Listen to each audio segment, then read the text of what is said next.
Morning, everybody. Good, good. You're awake. That's good. I'm Kathy Minahan, co-chair of the Boston Women's Workforce Council, and I'm so happy to welcome you to this meeting today. It's really first of its kind, and I'll talk a little bit about that in my opening comments. So it's just great to see a full space.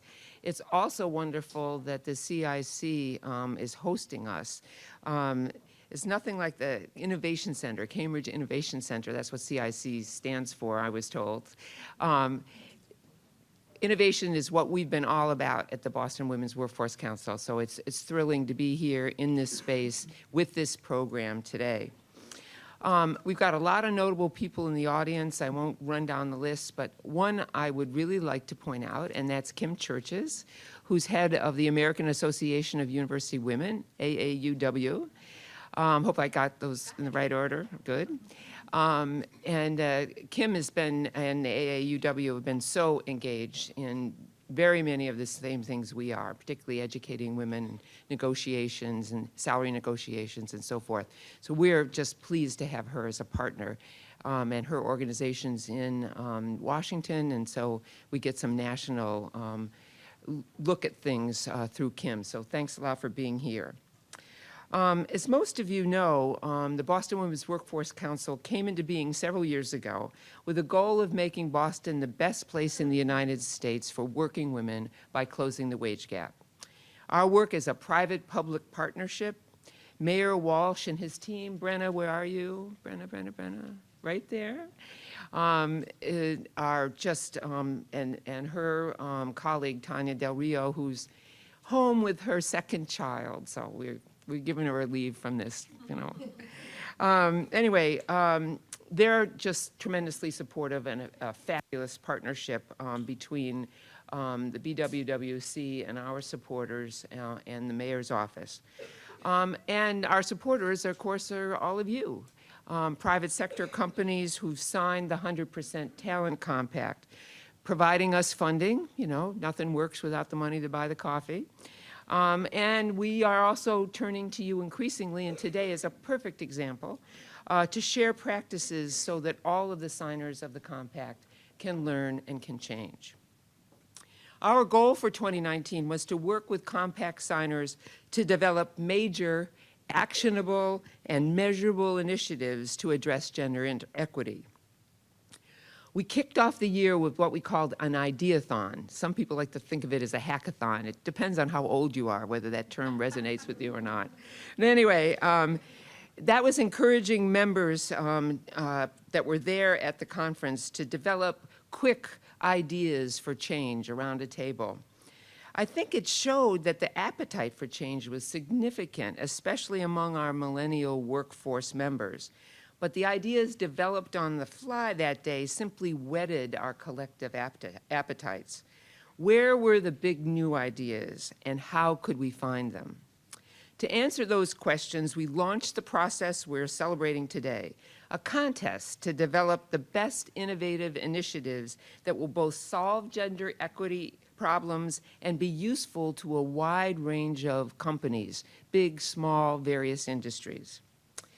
Thanks to the work of the fantastic Professional Women's Network at State Street Bank, and who do we have here from State Street today? Aha, aha. Anchoring the presentation. Thank you all for being here. But thanks to their work and to the leadership of our executive director, Shireen Shermack, whom I'm sure you all know, wave Shireen so everyone sees you, yes.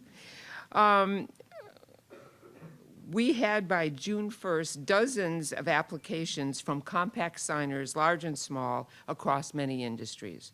Our HR advisory board, who's here from the HR advisory? Oh, Elisa? Oh, welcome, welcome, thank you.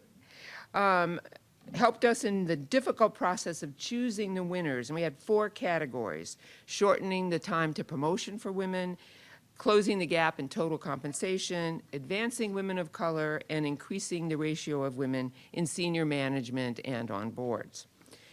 So today, we're recognizing the ideas that were deemed to be most innovative, cost-effective, and scalable. And of course, we are celebrating all of the applicants for their efforts and their focus on these important issues.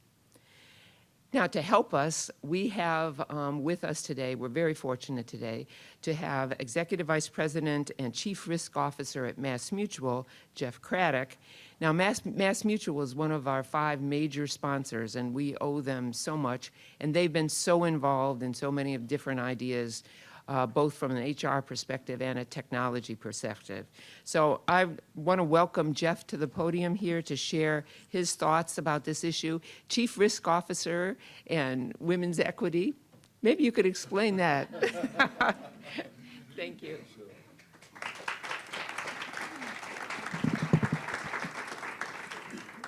Thank you, Kathy, and good morning, everyone. Yes, I'm Geoff Craddock, Chief Risk Officer at MassMutual, and I'm delighted to be here with you today to announce and be part of this, I've got to get this right, first annual Innovative Initiative Award by the Boston Women's Workforce Council, of course, in partnership with Mayor Marty Walsh's office and the greater Boston business community.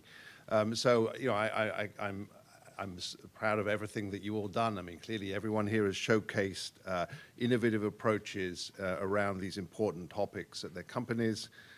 Individually and together, we are making a difference. And thank you so much for inviting me to come today. I'm honored to help announce these winners as we write a new chapter for women in our community. But first, let me tell you a little bit about MassMutual. And I would just note, it's just such a privilege. I've been in my current role only around a little under 2 years, but it's great to work for a company driven by its values. I really appreciate the work that we've done here. So MassMutual we set high standards for ourselves to not only attract top talent, but also create a diverse, fair, and inclusive workplace where everyone can achieve their career goals. We want to ensure that everyone, customers and employees, regardless of age, race, gender, sexual orientation or religious belief, can secure their future and protect the ones they love. And how do we do some of that? We offer financial solutions, education, and guidance to support this commitment, which we're working at both in our Springfield headquarters, our growing presence here in Boston, as well as our field across the country. So some of the sort of proof points around that. In the fall of 2017, MassMutual joined with approximately 60 other companies to sign to the Paradigm for Parity Pact and committed to following their 5-point action plan, helping to make parity a reality. And the goals of this program were to eliminate or minimize unconscious bias in the workplace, significantly increase the number of women in senior operating roles, and to measure targets and maintain accountability by providing regular progress reports, base career progress on business results and performance versus physical presence in the office, and by offering sponsors, not just mentors, to women well-positioned for long-term success. So we were proud to adopt the Paradigm for Parity. And today, just over 100 companies have joined this movement, signaling, I think, that a turn is really underway. MassMutual currently has nearly 55% representation of women in our workplace across the company, but it's also our job to help close the gender gap at the top of corporate America. And our leadership team is over 40% women, including 1/3 of the executive leadership team. And 40% of our board of directors are either women or people of color, making us one of the most diverse companies at that level among the Fortune 500. So I'm very proud to be associated with that. But even before signing on to the Paradigm for Parity, MassMutual had boldly introduced a diversity inclusion initiative that actually includes metrics for diversity inclusion in our annual bonus structure. So we measure our continuous progress in increasing workforce diversity. And this metric is cascaded, and our overall progress against diversity inclusion goals flows through the organization, including year-over-year progress to provide transparency and increase accountability. So beside analyzing how we do on an annual basis, we're proud to provide our employees with resources and support through programs that are designed to develop and advance them, in addition to programs that simply provide flexibility in the workplace and work-life balance. So for example, our Women's Leadership Business Resource Group serves as an internal diversity inclusion champion to support recruitment, community outreach, awareness and education, marketing, retention, and professional development. So we have a very strong women's business resource group. We also focus on building manager capabilities around diversity inclusion goals. And to better meet the needs of our diverse talent, we also recently expanded our employee benefit program to include, among other things, expanded maternity and parental leave policy that includes 18 weeks of paid maternity leave, as well as enhancing family planning and fertility benefits. We're investing in female talent and ensuring fair and equal pay at all levels, an essential element for a successful business model. We like to think we value people for who they are, how they think, and what they can bring to the table to make us a stronger company. And it's simply, we believe, the right thing to do. We also hire with these priorities in mind. We strive for diverse candidate slates for every role, and we also leverage a cross-functional, diverse slate of interviewers to create a more objective selection process. And we're actually also including a technological component to try and circumvent any human biases that creep into our recruitment process. Of course, finding the right talent starts early, and one of the reasons we've also extended our goals around development of women into the community with a partnership with Mount Holyoke College and Smith College to pilot the MassMutual Women in Data Science program. And this groundbreaking higher education initiative is aimed at creating a strong pipeline of qualified women professionals in this rapidly growing and critical field of data science. And last, but certainly not least, we were honored to sign the Boston Women's Compact in 2016, publicly demonstrating our commitment to closing the gender pay gap and standing with other companies who share our belief that gender should not impact compensation. So that's the story from MassMutual. There's more to be done, but I'd like to think we're holding ourselves accountable. We're committed to a journey of continuous improvement. So today, we come together to recognize the measurable and impactful ways that the 100% Talent Compact members are working to create new opportunities for women within their companies with these first ever annual Innovation Initiative Awards. It's always a little tricky thinking of the first annual, but I think we're good there. And it's one of the things that makes it so exciting. So congratulations to everyone in this room who's dedicated themselves to helping build equitable opportunities for women, including decreasing the time to promotion, closing the gender-based pay gap, advancing women of color, and increasing the ratio of women on boards and in the C-suites. And I'm also proud to live in a city where the mayor's office is so vocally backing these critical needs. So once again, thank you so much for having me come today. I believe, without further ado, I'd like to introduce the subsequent speaker, who I believe is Emma Handy, Chief Financial Officer for the City of Boston, who joins us today on behalf of Mayor Marty Walsh. I'd like to say the mayor's leadership and vision has driven forward significant growth and positive change in Boston, helping make our area one of the top cities in the country when it comes to removing barriers for working women. So please join me in welcoming Emma.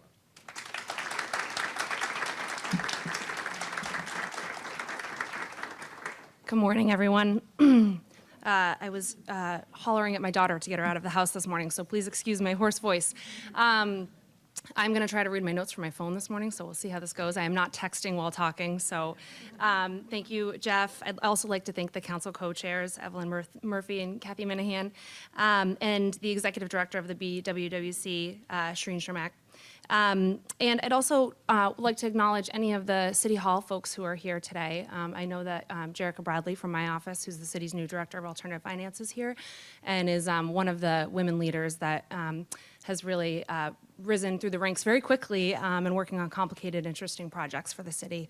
And I'll say a little bit more about that in my remarks, but it's a really important component of how we approach the work that we do in the city. It's my honor today to speak on behalf of the mayor, and I will try to be as charismatic and interesting as he is, although no one really competes with that. I am the Chief of Administration and Finance for the city, and so this work that we all are engaged in is very important to me, not only because I am a woman in the workplace, but also because as part of my responsibilities, I oversee the budget and capital planning and really exciting things like that. But some of the stuff that I care the most about that we're working on is in the side of the portfolio that is the city's human resources and labor relation management. And so these are things that we talk about all day long, and so are very important to me. I want to say a little bit about the importance of this work on my own journey in terms of how I ended up as the Chief Financial Officer of the city. It feels like many, many years ago that I was very young and did not have a relevant degree and did not have any real relevant management training that I was appointed the budget director of the state of Massachusetts. And I felt really unsure about that. I wasn't sure I could do the job. I was very excited to do the job, but I remember feeling like, what have I gotten myself into? And I had a new boss who he himself was new as well. And I remember one of the first days, probably the first all-hands staff meeting that we had, and I walked into the room and I sat in the chair in the back that was not pulled up to the table. And he came in, sat down, looked around and said, "Come up to the table, Emma." And he, I'm sure, has no idea that he said that to me today. But that completely changed the way that I saw myself in that role on day one, and has stayed with me ever since, and certainly is something that I carry with me as I talk to women in City Hall as well. And so that's critically important in terms of the work that we do. I also think that it's important to note that I'm incredibly fortunate to have a boss like the mayor who values the power of women's voices at the table, and he really walks the walk when it comes to the power of inclusion of women in the conversation. And I live that every day in terms of the conversations that he and I have. Great leaders and strong organizational culture are so important to empowering women, and I think that's why we're all here today, to acknowledge the work of the organizations that are receiving these awards today in that work. In my work at the City of Boston, I'm fortunate to follow in the footsteps of some really wonderful female CFOs. The city has an incredible track record of strong financial management, and I think that is, while not entirely in part due to the women at the helm and a few men as well, certainly a testimony to the work that they've done and the value of their voices being part of that conversation, and that continues today. Several of the department heads that make up administration and finance in the city are women and are some of the strongest leaders that we have. When women succeed, it's clear that Boston succeeds. Under the mayor's leadership, Boston has been committed to making Boston the best working city for women. And we're listening to women, we're dismantling systemic barriers that they face in the workplace, we're closing the gender wage gap, and calling on employers to change their culture in acknowledgement of the value of women in these conversations. It's about creating an environment where women are truly empowered to thrive. So in the partnership with the AAUW and the Boston Foundation, the city has held these free salary negotiation workshops all over the city. We've empowered thousands of women to ask what is equal pay for their work and to ask for that equal pay. And the results are inspiring. The vast majority of these women have taken immediate action coming out of the workshop. They're using their new skills to get raises. They're talking to other women about that experience, and other cities are asking about how they do it too. We've issued a historic report that shows exactly how persistent this issue is. It was the first in the nation to use real wage data, self-reported by businesses in the greater Boston area. It represented 11% of our greater Boston workforce and $11 billion.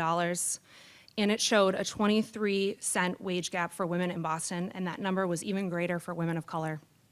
None of this is a surprise to anyone here, but the data allowed us to make sure that everyone in Boston understood that the issue truly does exist, and it exists here, and we called on Boston's employers to do something about it. Hundreds have signed on to the 100% Talent Compact. They've committed to reporting their wage data anonymously and adopting best practices to retain and promote more women. The number of compact signers continues to climb, and the Boston Women's Workforce Council has been a vital partner in all of this work. We're taking the work now to the next level, and we're here to recognize the individual employers who've gone above and beyond in that work. We're celebrating the creative steps they've taken to promote and retain more women, and we're asking them to share those experiences with others so that we can all benefit from that. I'd like to thank those employers for sharing their competitive practices. It's good for women in our city, and it's really powerful. The awardees have done amazing work. They're being recognized in 4 categories: decreasing the time to promotion for women, closing the gender pay gap, and advancing women of color, and increasing the ratio of women on boards and in the C-suite. This is the first time we're publicly honoring employers for taking this kind of action, and with your help, the city would like to make this an annual tradition and make it a keystone event for the Boston Women's Workforce Council. We're going to create a playbook and create a series of workshops so that we can share this information. And we're hoping that this will take the 100% Talent Compact to the next level and build a roadmap that all employers in the city can use to elevate women in their workforce. Sharing and adopting new practices can help move the needle individually and can also move the needle collectively. And every action that leaders in this room and around the city take helps move that needle forward. We'll also be measuring pay gaps again this fall, and we want to call on every employer to participate so that we can continue to have more and more data to help us do this work. Lastly, I just want to make sure that you're all aware that the Boston's Women's Workforce will be hosting data trainings throughout the summer. It's a great opportunity to learn about the process of collecting the data, why it's important for companies to be involved, and how this helps women throughout the city of Boston. The work has never been more important. This is a time when women's rights are under attack. Boston is doing more than ever to support women and empower women and make sure that women's voices are heard. I want to thank you all for being part of that. It's incredibly powerful. And I want to thank, in particular, the companies who've done such exemplary work that's on display today. So thank you for having me.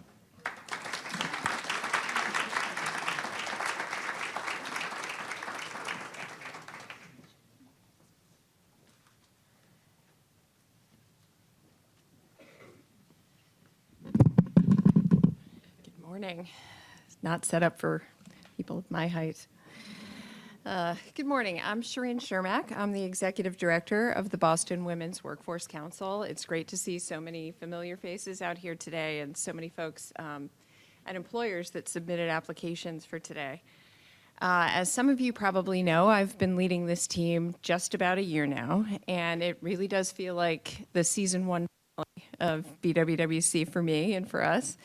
And I'm really excited as we set our feet on the path for season 2, and we're teasing what's coming. So as some of you know, I came to this work as an entrepreneur from the Boston tech sector. And so our highly experimental and data-oriented approach really stems there and really made a great connection for me. And we're comfortable taking a few calculated risks, and this is certainly one that we did that paid off. It was a very interesting week watching SurveyMonkey to see if any applications would come in. And once we had all the categories covered, we were happy. And then they kept rolling in and they kept rolling in. And finally, we had dozens of applications. And it was really overwhelming for myself and for the team. And I just want to recognize our team, Joanna and Renee, for holding my hand that day and as we waited for the results to come in. This is certainly, as I mentioned, one of the risks that paid off.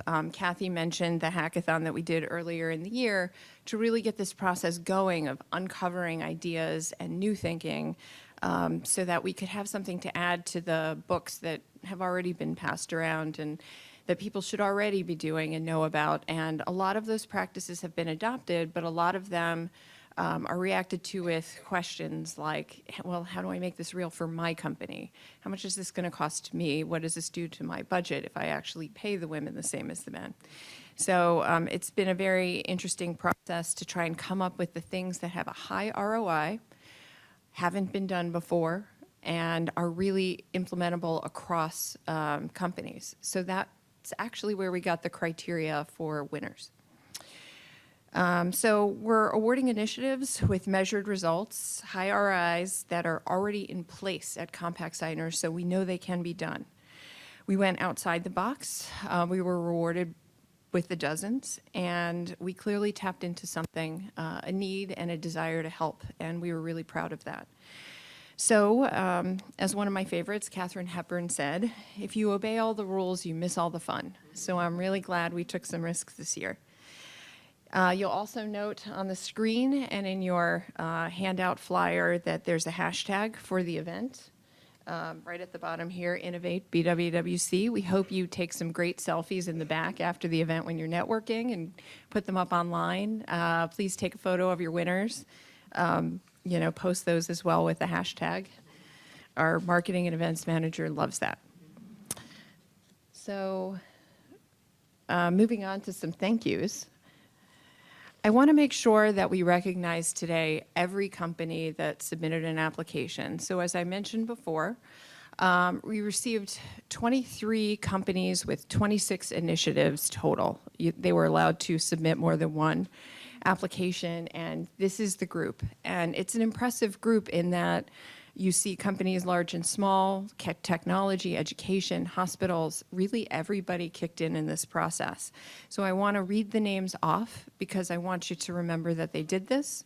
So starting with Eastern Bank, Vertex Pharmaceuticals, Mass TLC, who's a new signer this year, Lola.com, that's a new signer this month, Boston Children's Hospital, MassMutual, Dana-Farber, Bullhorn, Goody Clancy, Pharmalogics Recruiting, Abt Associates, Allen and Garrettson, Blue Cross Blue Shield of Massachusetts, the Greater Boston Chamber of Commerce, the Institute for Healthcare Improvement, the Reputation Institute, who we just met in person this week, HubSpot, of course, Untapped Potential Boston, Lears Wine Zapfel Associates, LWA, Go Roll In, the Charlestown Nursery School, Compt, and the first application to come in from Surge.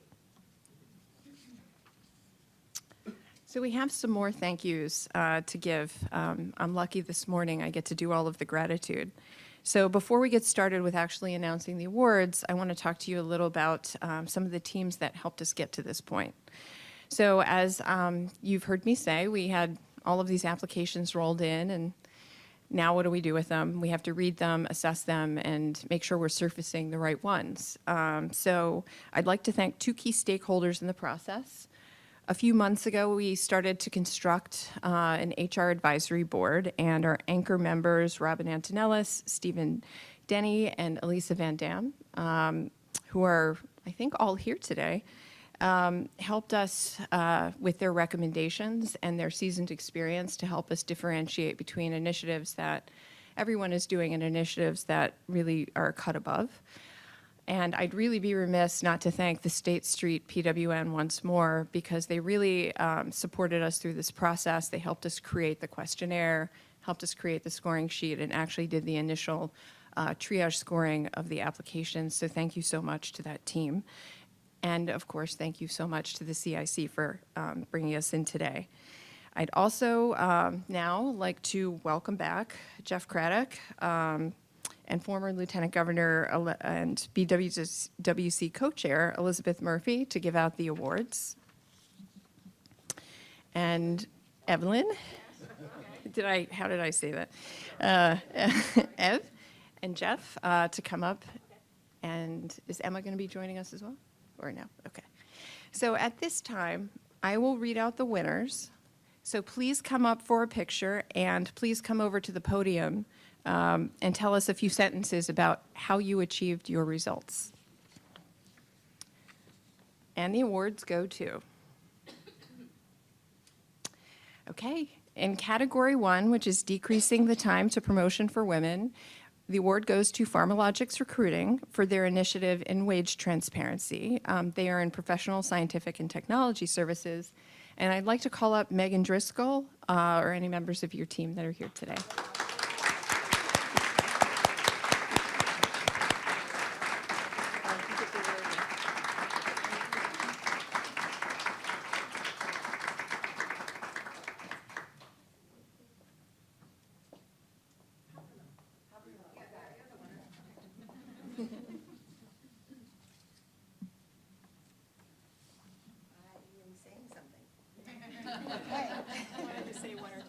Sure.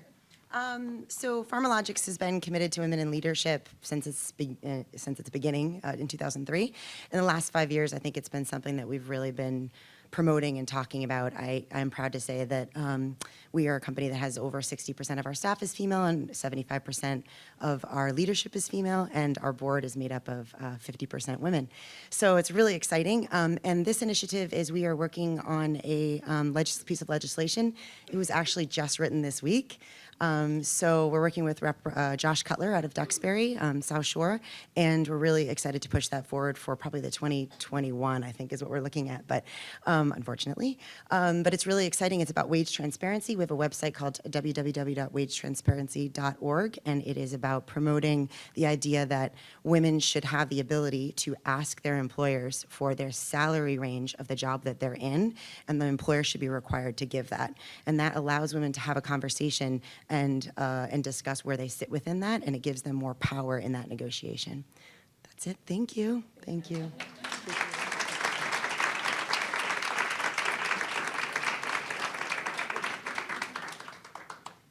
Okay, our next award is for closing the gender-based pay gap. We'd like to recognize Boston Children's Hospital. And could Kristen Ward come up? Or any of your colleagues?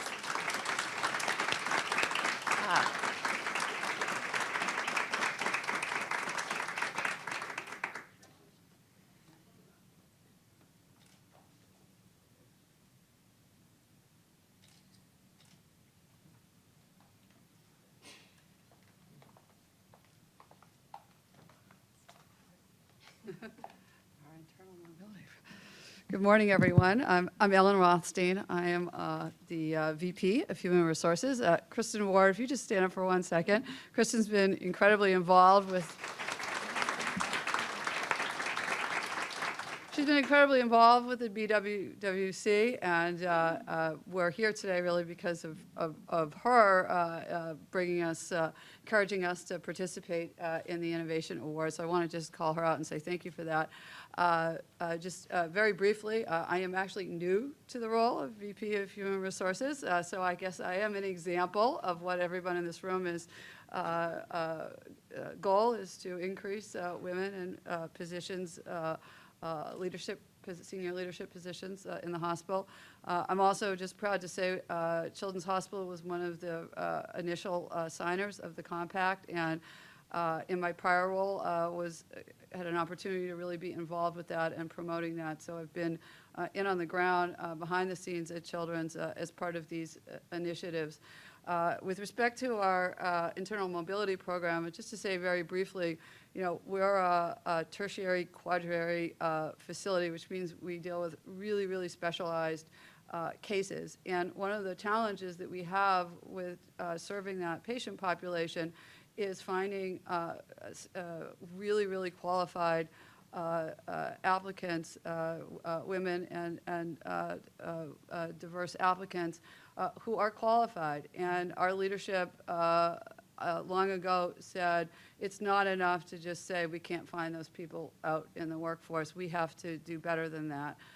And so we have had a number of initiatives over the years that have been designed to address growth in the workforce through internal development, education, and mobility. And that has been involved philanthropic funding.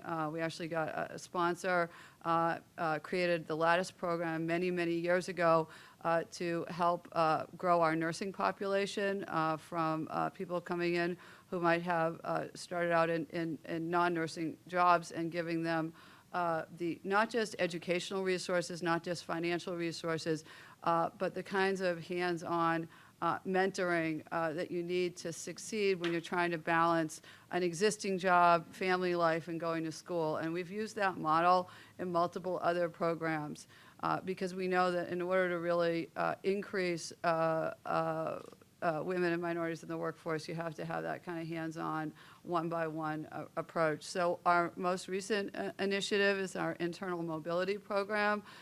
This is recognizing that when you have talent, you have to keep talent. And most people leave because they're looking for career opportunities elsewhere. And we said, no, we want to ensure that we can do a better job. And so we've created a whole internal mobility program now.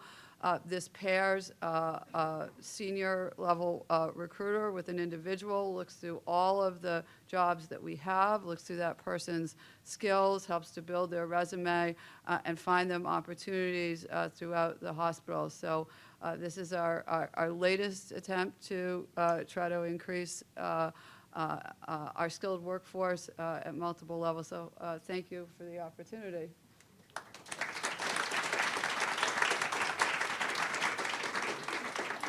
Before we move to the next, I do want to recognize that Kristen, it was during a coffee, I think, with Kristen 6 or 8 months ago, where she mentioned that they had just made a small innovation on a recruiting effort that they had done, which had resulted in a number of, the outcome being white men, I believe, and they changed some of the parameters.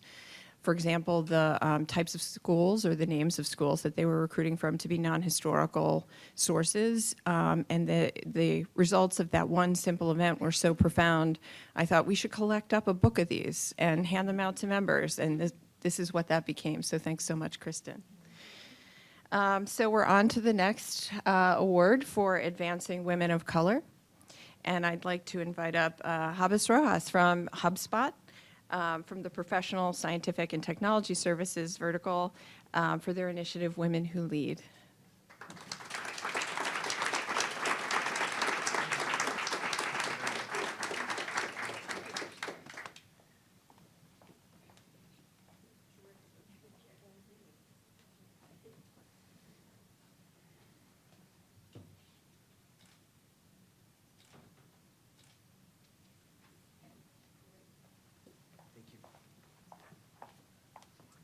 Good morning. I'm going to ask Ashley also to give some remarks. My name is Habas Rojas, and I have the pleasure of leading HubSpot's global diversity, inclusion, and belonging efforts globally. It's really a pleasure to thank the governor, mayor, for his initiative on this, as well as other public-private partners on this effort. We're really lucky to be part of this in this region and really want to continue to be partners with you moving forward. At HubSpot, diversity is at the heart of everything that we do. Our mission is to serve companies and to help companies globally grow better. And we know that diversity is at the heart of that. A key part of our program, which you'll hear about shortly, is Women Who Lead. And not only is it an example of our commitment to many aspects of diversity at our company, but also one where we were able to incubate, we were able to promote and encourage that a brand new type of program start that, in this case, Ashley Jeffries was able to inspire us. And you do that in so many ways. Just yesterday, we had a Women Who Lead event. I hear that some of you were there yesterday. So really, really grateful. And Ashley, I want you to share more details about the program. Thank you. Hi, everyone. So for those of you I don't know, my name's Ashley Jeffries. I am the Global Program Manager for Women at HubSpot, which is one of our 4 employee resource groups. So to tell you a little bit about the initiative, we really found a need. Our employee resource group has been around for a while, our women's group, and we really kind of, once the McKinsey study came out about women in the workplace, we kind of had a conversation, and we utilize Slack as a way to communicate internally. And our women's group was kind of buzzing about the results, and we kind of felt that there was this lackluster, we're not really there yet. We're not making the progress we want to make, and specifically with the leadership gap for women of color. And so we put our heads together, and specifically with the culture team and my DIMB team, and we talked about what we could do to make a difference, not only for our HubSpot community, but also for the greater Boston community as well. So as Chavez mentioned, we actually had a Women Who Lead event last night. So it was our 3rd installment. And so the first one was in December, and we really talked about the McKinsey study and how we closed that gap and support women of color. Our second one was focused specifically on Black women for Black History Month, which was great because we got to have a wide range of women from all different sectors. And then last night we focused specifically on female entrepreneurs of color. So it was so wonderful to be able to see people from this sector, from tech to restaurant industry, kind of talking about their experiences and how they grow their businesses. And we got to support those businesses last night, cater from them, bring them in, and it was such a wonderful, really high energy event. So I feel really lucky to not only work with HubSpot because of the initiatives that we're able to put on, but with the Boston Women's Workforce Council and the Mayor's Office to continue these initiatives. So thank you so much.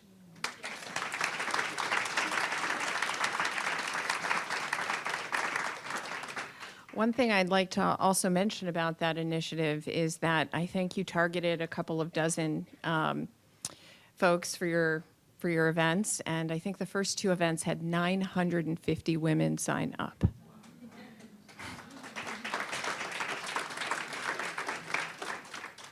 Okay. So on to our next category, increasing. All right, let's not have any awards for the other. Increasing the ratio of women on the board and C-suite. I'd like to welcome up representatives from Vertex Pharmaceuticals, for their initiative, Increasing the Diversity of Critical Board Approval Hires.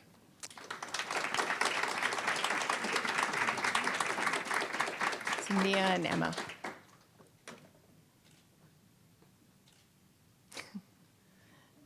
Always bring a friend to get the good shot.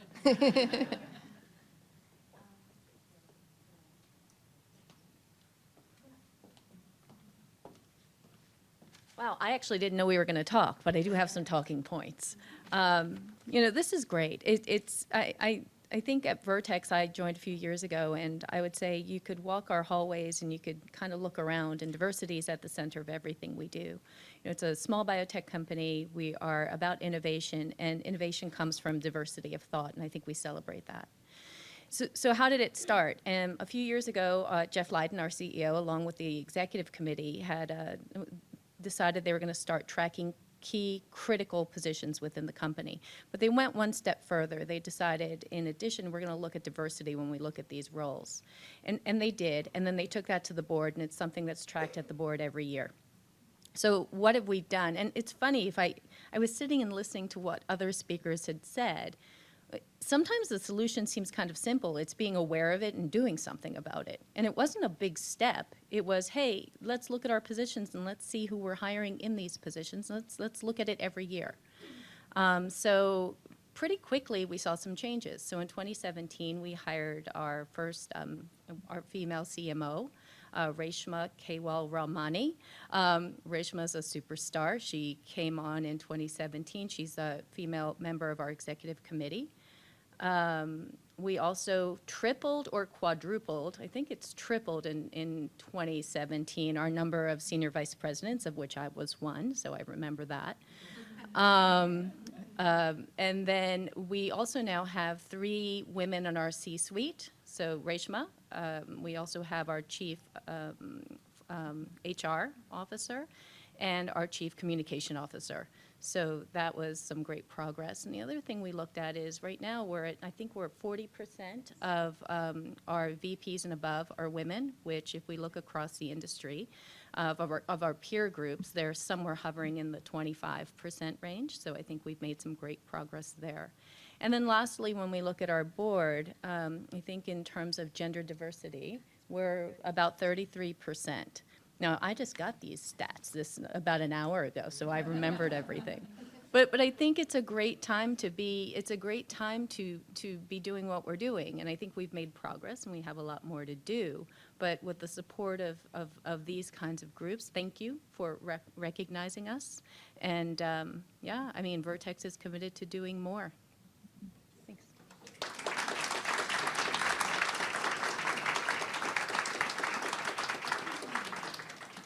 Okay, we have one final couple of folks that we wanted to recognize with honorable mentions. So we want to recognize Eastern Bank and Surge, who, for very different reasons, their applications didn't necessarily fit the criteria, but we felt like they had done something that we wanted to recognize in particular.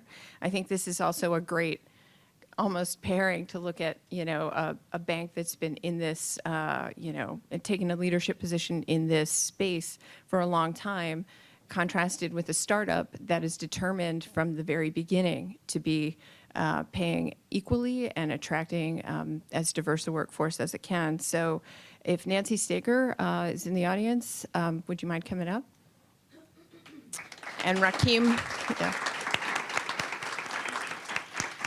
And also Rakim Morris, if you're here. I don't see Rakim.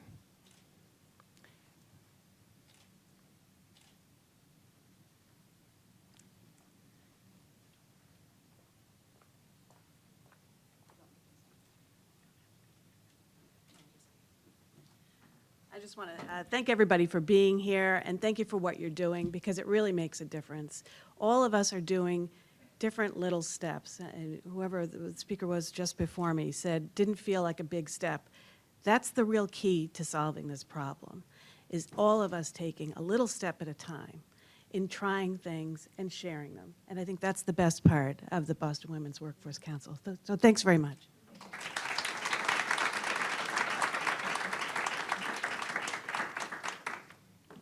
All right, I would like to invite Ev Murphy to make our closing remarks.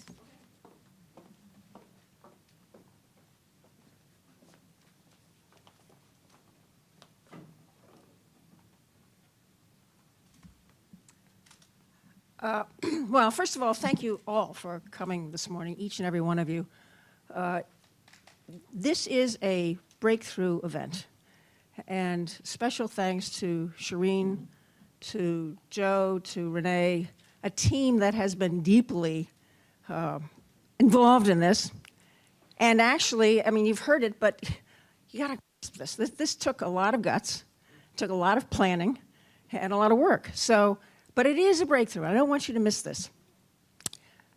One of the reasons, as I'm sitting here listening to this, one of the reasons why we want Boston to be the best city in the country for working women is that we have an opportunity right now to demonstrate and prove that. And that's in eliminating the wage gap. That is the measure that you'll find throughout the country. If you want to say Boston's the best place, take a look at the wage gap. So we are driven, the Women's Workforce Council is driven to eliminate that wage gap. Now, you hear all these steps, and I want you just 1 minute, since we're running a little ahead of time.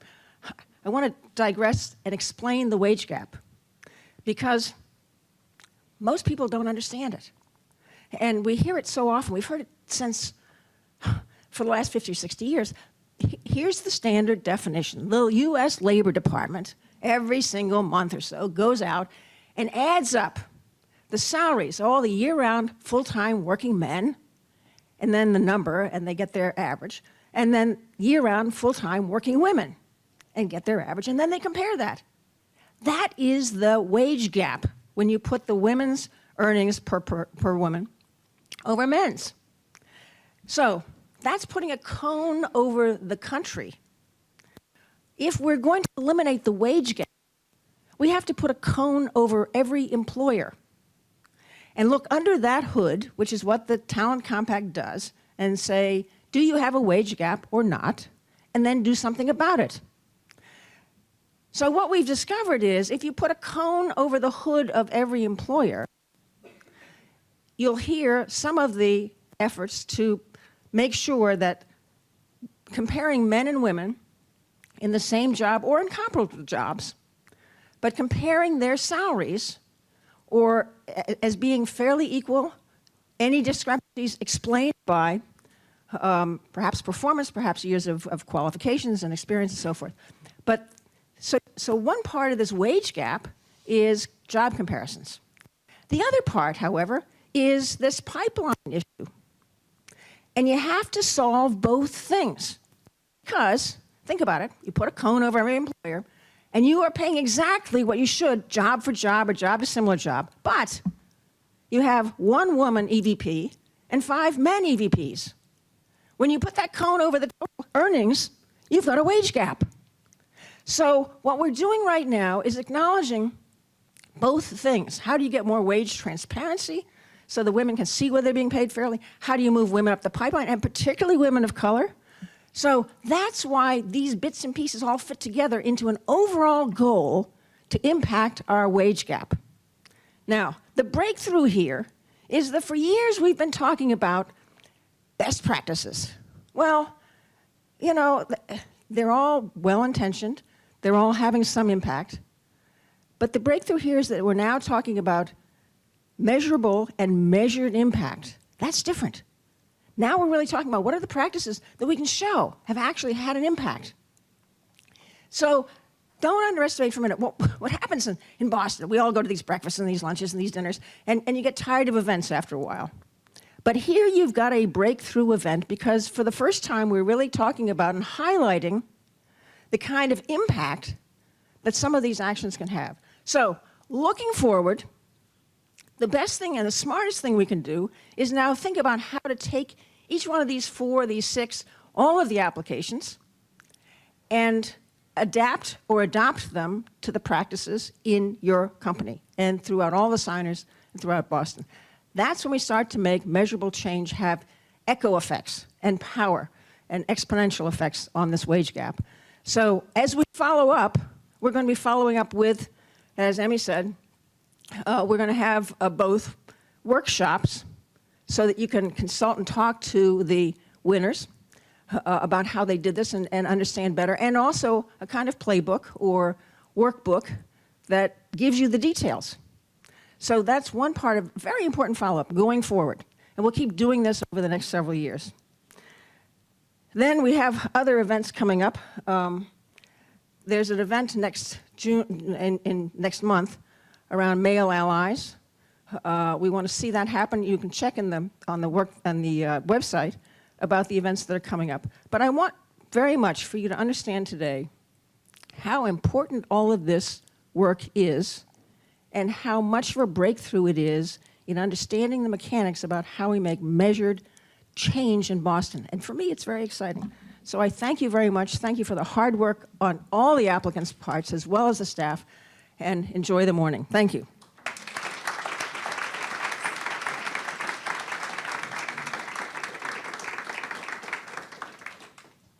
All right, before I dismiss you, I want to have everybody in this room who's part of a company that submitted an application raise their hand. So that's fantastic. We'll be calling all of you. Because the playbook isn't just going to focus on the winners. We want to tease out all of the practices that are going to be impactful, high ROI, and that you may not have thought of or heard of before, so that you have everything that we have. Because there's no reason not to share. And everybody's been so generous in saying, here's what I did, and I am willing to share it with everyone. I know that might not be the competitive thing to do, but it is what I want to do. So we want to applaud that and recognize every single company that submitted and profile all of them. So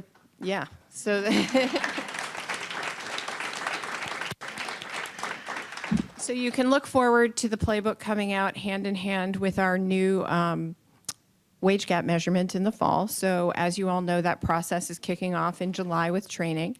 And for those of you who've been through it before, it's going to be the same. And then in September, we'll do the computation that matters and find out what that number is. And we really have our eye on the ball for the 2021 measurement. If we start now with these practices, we feel like we're going to see the needle move a long way. So that's really important. The other thing I wanted to mention is to look for a soft launch this summer of our website, thebwwc.org. What's so important about that is, number one, now you can email us without having to remember 5 words. And the other thing is we'll have a large community section on that website. So as you're preparing for the data effort, you can post questions, talk to others who have already gone through it before, and find your community answers. And you can also go into the community to learn more about the best practices as we're, striving to get them organized into the playbooks. So thank you very much for coming today. We love your support, and we look forward to seeing you at the upcoming Male Allies event in July. And I'll release you for some more coffee and breakfast.